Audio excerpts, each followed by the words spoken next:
What's up, everybody? Happy Thursday. Hope all you're having a great day so far. Getting into this episode,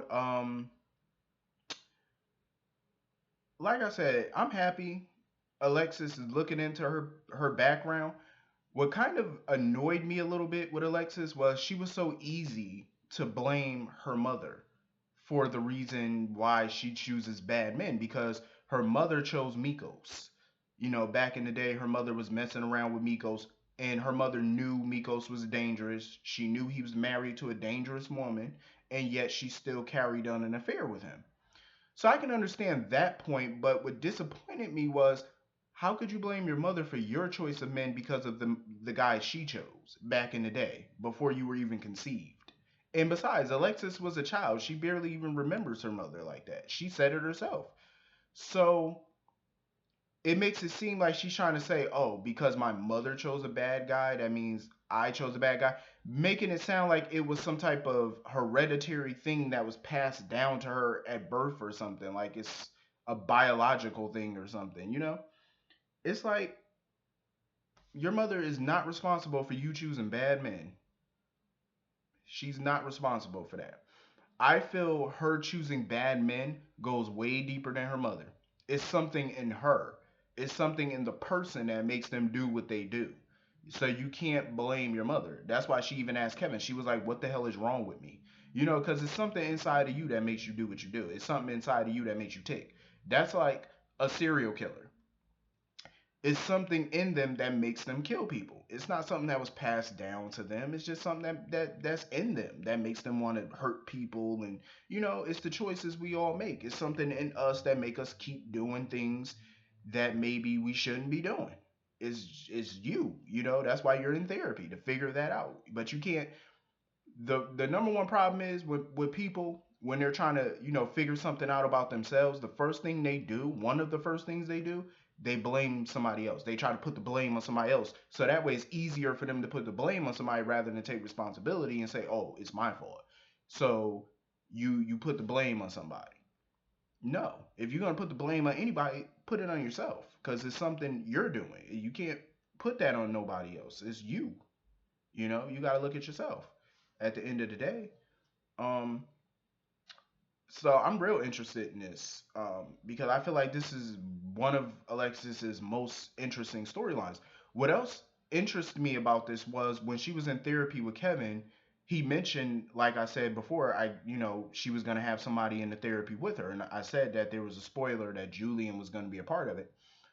He wanted one of her exes to be in the therapy with her, and of course Jerry Jacks is not gonna be there, obviously.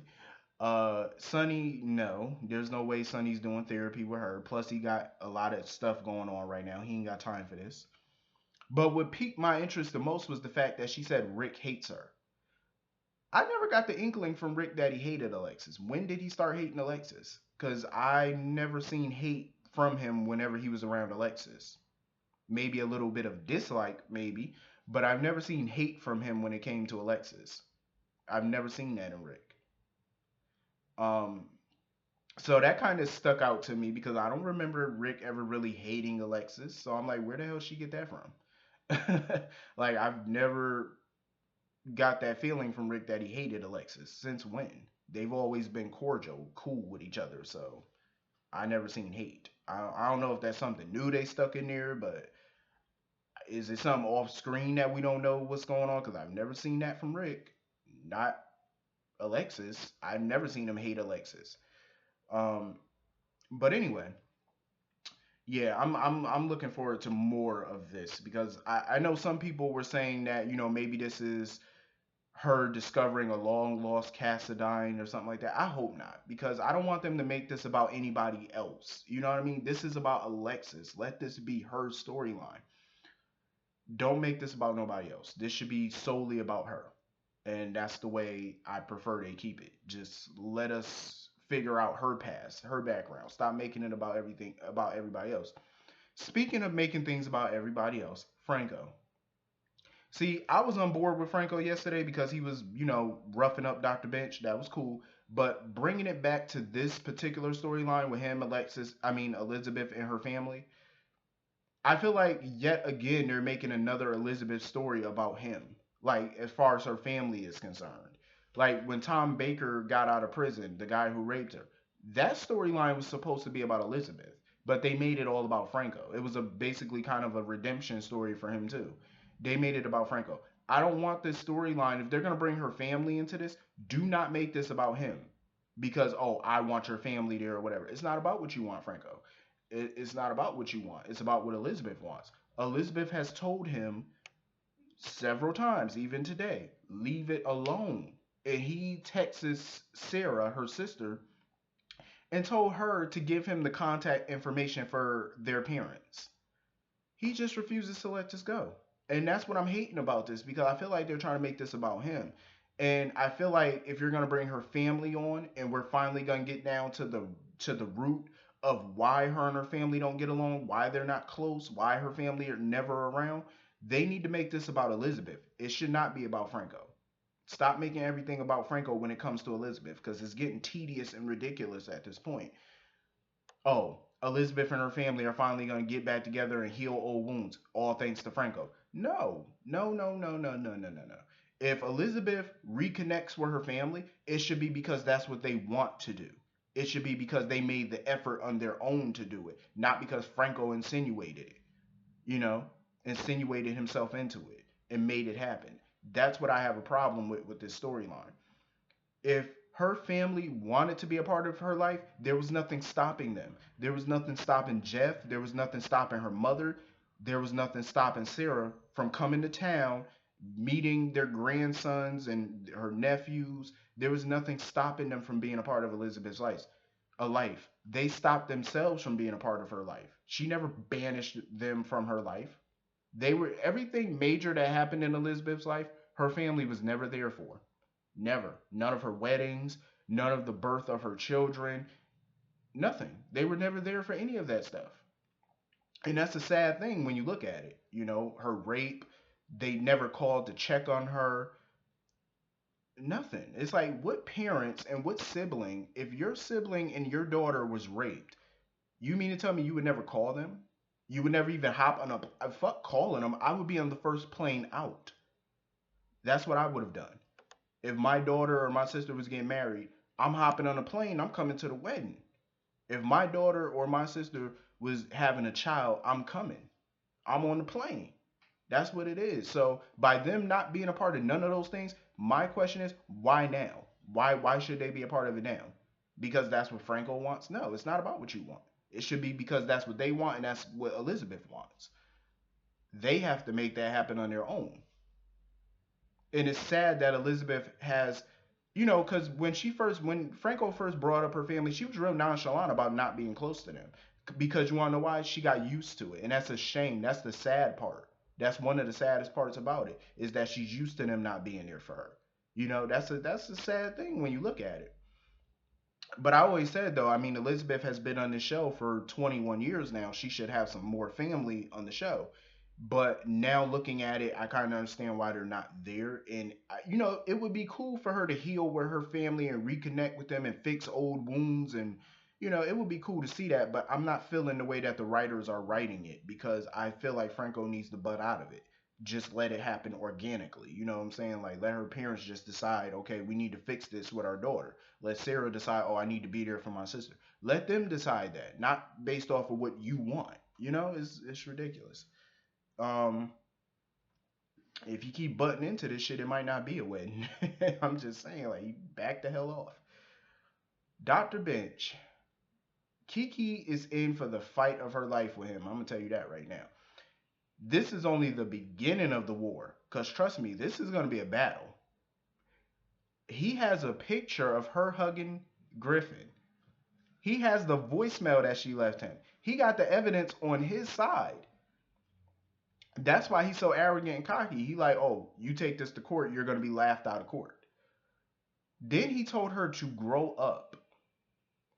And I'm gonna tell you what I feel like his grow up means. When he said grow up, I'm gonna tell you what I feel like he meant by that. Because for me, you have to learn how to read between the lines and what certain people say, especially people like him when it comes to sexual harassment. And he told her to grow up. I felt like he was saying you need to grow up because this is how it works. That you need to give a little ass to get what you want in your career or to get what you want in life. Is basically what he's saying. You got to give up some booty. That's basically what he was saying when he told her to grow up. That's how I interpret it. Because he told her that before in the office, telling her to grow up and stuff like that and stop being this and stop being that because he wants some ass and he feels like, oh, this is the only way to advance your career. That's how those types of people think when it comes to sexual harassment. That's how they think. They're like, oh, if you want to get your career off the ground, you need to give it up, you know? And it's a shame because in real life, that's how it is for a lot of careers. That's how people got ahead in careers. They got ahead by giving some head. I'm just saying. That's how they got up in a career. And it's sad, but it's true. It's so sad, but it's true. Look at what's going on in Hollywood. I read a story yesterday on a website where an actor said that a big Hollywood producer, he didn't name a name, he went to an audition and I guess the role didn't call for it, but the Hollywood producer told him to unbutton his shirt all the way down to his navel and he refused to do it because that's not what the role called for. The role did not call for him to take his shirt off. So he was wondering, why do I need to take my shirt off for something that don't need, the role doesn't call for it. Because the producer was basically, trying to see if he would do it and trying to put it out there like, oh, you got to do what I tell you to do if you want this role. Then after that happened, the actor said he got no more callbacks. No producers called him, so they try to blackball him because of that. See, that's how shit happens. I'm telling you, it's like that in these careers. It's like that. No matter what career you choose, that's how it be sometimes. Like you got these little predators sitting there talking about, oh, you got to give up something to get something. That's how some people think, and it's a shame that they put that out there. That's the only way you can advance your career. But Kiki is definitely in for a fight. I can understand that she didn't want Griffin to help her and stuff like that. At this point, I feel like Kiki definitely needs to find a way to get the upper hand. Like she needs to record these conversations that she's having with him. Get you like her phone has a recorder on it because I know my phone has one where I could record shit, conversations and stuff like that. You have that, the voice recorder on your phone. Record everything he says. I'm telling you, it will strengthen your case. It will help you. Do it. You know what I'm saying? Do it. You're gonna need some evidence. Because right now he got the evidence on his side. Plus the fact that he doesn't have any improprieties in his record. So who do you think a jury's going to believe here? Not to say she's lying or not, because we know she's not lying. But if you were a jury member and this case was presented to you, who would you believe? I mean, me, I'm going to go with where the evidence is. Show me proof. That's what they want. That's how it is in court. You got to show some type of proof. Something. It's a shame that she got to go through this, but she's in for a major fight here. Major fight. And it's going to get ugly. I'm going to tell you that right now. Because I have that feeling. Judging from today and the past few days, it's going to get ugly. It's going to get nasty. It's going to get heated. A lot of blood will be shed. Especially with Ava find out. Because you already know this probably going to lead to the reveal that Kiki and Griffin had sex. Oh, it's going to lead to that reveal. And when it does, all hell is about to break loose. Hopefully. Cause the writers they be letting me down with the fallout and stuff. Like I'm like, come on now, I'm expecting a World War III. That's what I'm expecting, and y'all be giving me some fluffy shit. It's like no, I want to see some sparks, some fireworks. Um. So anyway, moving on from that, Valentine. What the hell is wrong with these people? Valentine basically is trying to force Nina to stay into this marriage. Cause she told him she filing for divorce. He told her, "Oh, I'll contest it. I'll keep it tied up in court for months, for days, for years, however long it takes." You cannot force somebody to stay in no marriage with you. If she want out, let her be out. And then he gonna sit there talking about, "Oh, give me 30 days to make it up to you." And she really gonna give him that 30 days? I was like, you would be a plum fool. Let me tell you something. If Nina decides to reconcile with Valentine, that's fine by me. What I'm saying is, if you reconcile with him, do not file for another divorce. I don't want to see another divorce in another few months when a new a new secret comes out about him because I'm pretty sure he has more secrets.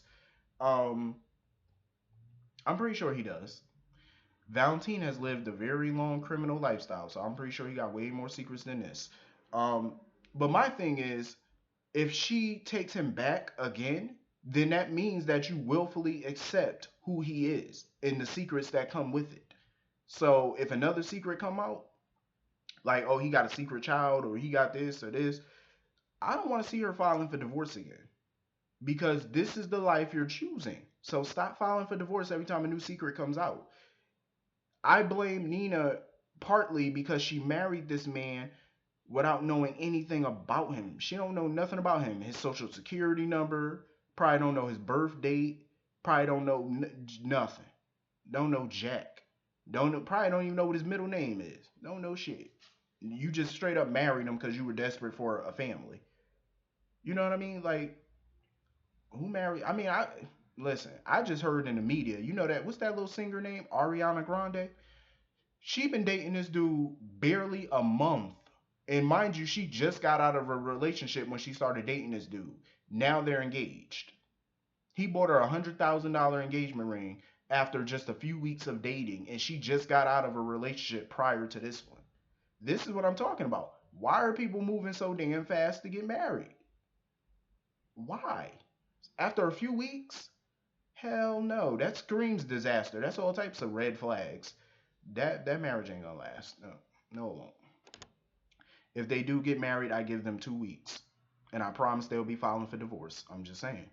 Um, Sam and Curtis. My goodness. You know, I was happy with them teaming up, working together. But what the hell? Soon as Valentine came in the living room, he knew they were there.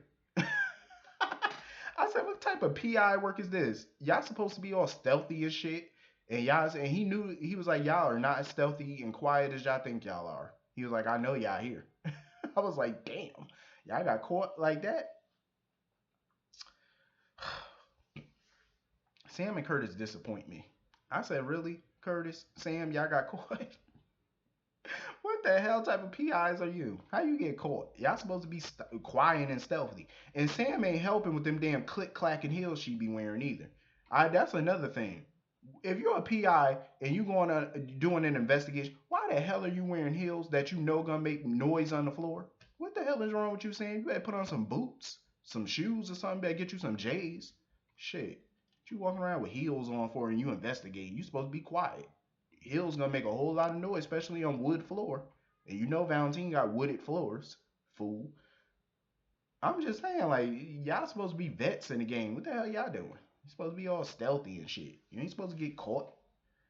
Um, so they figure out that Peter probably still in Port Charles because there was an account or whatever that Valentine had set up or did something, and the jet he had on standby, the jet never took off. So they figured, yeah, Peter is still in Port Charles. So they're on the scent right about now. Carly, Carly, Carly. I feel kind of bad for Carly.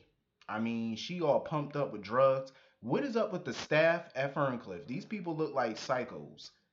Like these people look. No, hell no. I would not want to be up in there. Take me to Shady Brook. I'm just saying. Take me to Shady Brook ASAP. Fuck this. Ferncliff is not where it is. It's not where it's at. Hell no. I wouldn't be up in there. Them people look crazy. They look more crazy than the patients. I'm just saying, like I seen some of y'all comments and I agree. They look worse than the patients. Look a lot more psychotic. I said, hell no. Get me the fuck up out of there. So Jason up in there, getting the lay of the land or whatever. He undercover. I like this. Jason all being undercover and shit. This is gonna be hilarious. What the hell type of mop was that on that lady head? That nurse with the red hair. I said, what the fuck was that? That don't even look like no good wig. That look like a mop. She about to turn upside down and mop the floors. I said, what the hell is she? You can change that wig. That shit look a mess. So anyway, Kevin come up in there to visit Carly or whatever. At first, I thought it was a hallucination. I thought Carly was hallucinating that Kevin was there because she all pumped up with drugs and shit. Ain't no telling what she see. Um, so Kevin here talking about he want to help her or whatever. Hopefully somebody can get her the hell out of there. Jason, you better work quick. I'm just saying. I agree with. Like I said yesterday, I agree with Mike. They need to bust her up out of there. Fuck that. I'll be a fugitive. The hell with it. Ain't no way I'm sitting up there being pumped full of drugs that I don't need. Have me all bugged out and shit. Fuck that. But anyway, this was a cool little episode today. It was decent. Hit the comment section. Let me know what y'all thought about this episode, and I will see y'all all tomorrow. Peace. Have a good day.